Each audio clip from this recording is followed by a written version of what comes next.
The art of travel, जिसे Elon day बॉटन ने लिखा है, यात्रा के बारे में एक गहरी और विचारपूर्ण पुस्तक है। ये कोई सामान्य यात्रा मार्गदर्शिका नहीं है जिसमें घूमने की जगहों की सूची या होटल की जानकारी दी गई हो। इसके बजाय ये पुस्तक इस बात को समझने की कोशिश करती है कि हम यात्रा क्यों करते हैं, यात्रा से हम क्या उम्मीद रखते हैं और अक्सर हमें यात्रा से निराशा या आश्चर्य क्यों मिलता है। लेखक बताता है कि यात्रा केवल एक स्थान से दूसरे स्थान तक जाना नहीं है, बल्कि ये देखने और महसूस करने का एक तरीका है। ये हमारे मन, हमारी कल्पनाओं और हमारी भावनाओं से जुड़ी हुई प्रक्रिया है। पुस्तक में यात्रा के अलग-अलग चरणों, यात्रा की कल्पना, प्रस्थान, पहुंचना, सुंदरता का अनुभव, अजनबीपन का अनुभव और घर वापसी को समझाया गया है। इन सभी चरणों के माध्यम से लेखक ये दिखाता है कि यात्रा बाहरी दुनिया से अधिक हमारी आंतरिक दुनिया से जुड़ी होती है। पुस्तक की शुरुआत यात्रा की कल्पना से होती है। लेखक कहता है कि कई बार यात्रा का सबसे सुखद हिस्सा वो समय होता है जब हम केवल उसके बारे में सोच रहे होते हैं। जब हम किसी नई जगह की तस्वीरें देखते हैं, टिकट बुक करते हैं या मन ही मन वहां की कल्पना करते हैं, तब हमारा मन उस स्थान को आदर्श बना देता है। हमारी कल्पना में वहां कोई परेशानी नहीं होती, कोई थकान नहीं होती, कोई अकेलापन नहीं होता। हम सोचते हैं कि जैसे ही हम उस नई जगह पर पहुंचेंगे, हमारी सारी चिंताएं दूर हो जाएंगी। यात्रा के विज्ञापन भी हमें यही सपना दिखाते हैं। समुद्र किनारे शांति, पहाड़ों में सुकून, किसी ऐतिहासिक शहर में रोमांच। हम ये भी मान लेते हैं कि नई जगह पर जाकर हम खुद भी बदल जाएंगे, अधिक खुश और अधिक संतुष्ट हो जाएंगे। लेकिन लेखक धीरे से ये याद दिलाता है कि हम अपनी सोच, अपनी आदतें और अपनी चिंताएं अपने साथ ही लेकर जाते हैं। केवल स्थान बदलने से मन तुरंत नहीं बदलता। इसके बाद लेखक यात्रा की शुरुआत और रास्ते के अनुभव पर ध्यान देता है। हवाई अड्डे, रेलवे स्टेशन और बस अड्डे ऐसे स्थान होते हैं जहां हम अपने पुराने जीवन और नए अनुभव के बीच खड़े होते हैं। वहां एक अजीब सा खालीपन और शांति होती है। हम न पूरी तरह घर पर होते हैं और न ही अभी अपने गंतव्य पर।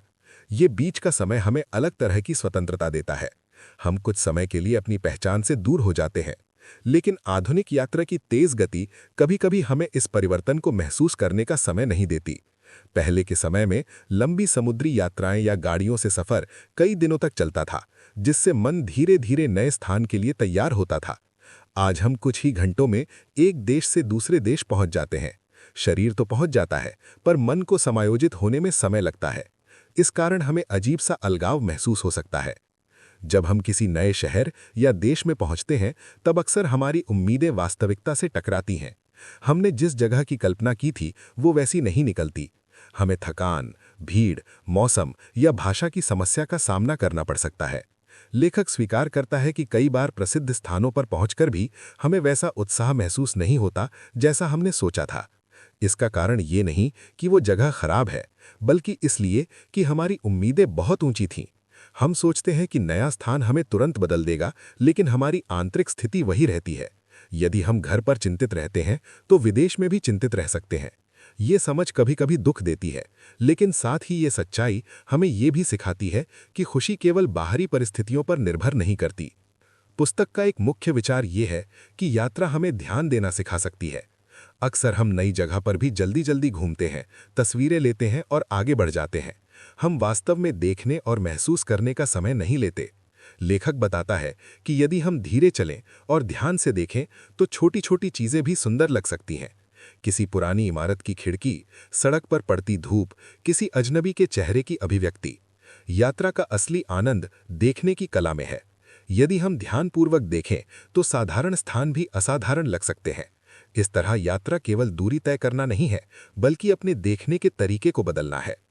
लेखक ये भी समझाता है कि हमें अक्सर अलग और अनोखी जगहों की ओर आकर्षण क्यों होता है। हम ऐसी संस्कृतियों को देखना चाहते हैं जो हमारी अपनी संस्कृति से बहुत भिन्न हो। हमें लगता है कि वहां जीवन अधिक सच्चा या अधिक रोमांचक होगा। ये इच्छा कई बार हमारे अपने समाज से असंतोष से जुड़ी होती है। लेकिन लेखक चेतावनी देता है कि किसी अन्य संस्कृति को केवल अपने सपनों के आधार पर देखना गलत हो सकता है। हमें धैर्य और सम्मान के साथ समझने की कोशिश करनी चाहिए। यदि हम केवल सतही अंतर देखें और गहराई में ना जाएं, तो हम सही अर्थ में कुछ नहीं सीख पाते। प्रकृति का अनुभव भी पुस्तक का महत्वपूर्ण हिस्सा है। जब हम पहाड़, समुद्र, रेगिस्तान या झरने देखते हैं तो हमें अपनी छोटी छोटी चिंताएं बहुत छोटी लगने लगती हैं। विशाल प्राकृतिक दृश्य हमें विनम्र बनाते हैं। वे हमें याद दिलाते हैं कि दुनिया हमारी व्यक्तिगत समस्याओं से कहीं बड़ी है। लेकिन यहाँ भी लेखक कहता है कि केवल सुंदर स्थान पर पहुंच जाना पर्याप्त नहीं है। यदि हमारा मन व्यस्त या बेचैन है तो हम उस सुंदरता को पूरी तरह महसूस नहीं कर पाएंगे। इसलिए हमें अपने मन को भी तैयार करना होता है। पुस्तक में कला और वास्तुकला के बारे में भी विचार किए गए हैं। लेखक बताता है कि यदि हम किसी इमारत, पेंटिंग या मूर्ति को ध्यान से देखें तो हम बहुत कुछ सीख सकते हैं। कला हमें ये सिखाती है कि कैसे देखना है। जब हम किसी चित्र में प्रकाश और रंगों के संतुलन को समझते हैं तो हम वास्तविक जीवन में भी उसी तरह देखना सीखते हैं। यात्रा के दौरान संग्रहालयों और ऐतिहासिक स्थानों पर जाने का उद्देश्य केवल जानकारी इकट्ठा करना नहीं होना चाहिए, बल्कि अपनी दृष्टि को विकसित करना होना चाहिए। यात्रा के दौरान अकेलापन भी एक सच्चा अनुभव है। अपने परिचित लोगों और भाषा से दूर होना कभी-कभी हमें असहाय महसूस कराता है। हम भीड़ में भी अकेले हो सकते हैं। लेखक इस भावना को नकारता नहीं, बल्कि स्वीकार करता है कि ये यात्रा का स्वाभाविक हिस्सा है। लेकिन यही अकेलापन हमें अधिक संवेदनशील भी बना सकता है। जब हमारे पास बातचीत के लिए परिचित लोग नहीं होते, तब हम अपने आसपास की दुनिया को अधिक ध्यान से देखने लगते हैं। हम छोटी छोटी दयालुता को अधिक महत्व देने लगते हैं। घर वापसी भी उतनी ही महत्वपूर्ण है जितनी यात्रा। जब हम लौटते हैं तो हमारा अपना शहर या घर पहले जैसा नहीं लगता। हम उन चीजों को नए नजरिए से देखते हैं जिन्हें पहले अनदेखा कर देते थे। यात्रा हमें तुलना करने का अवसर देती है।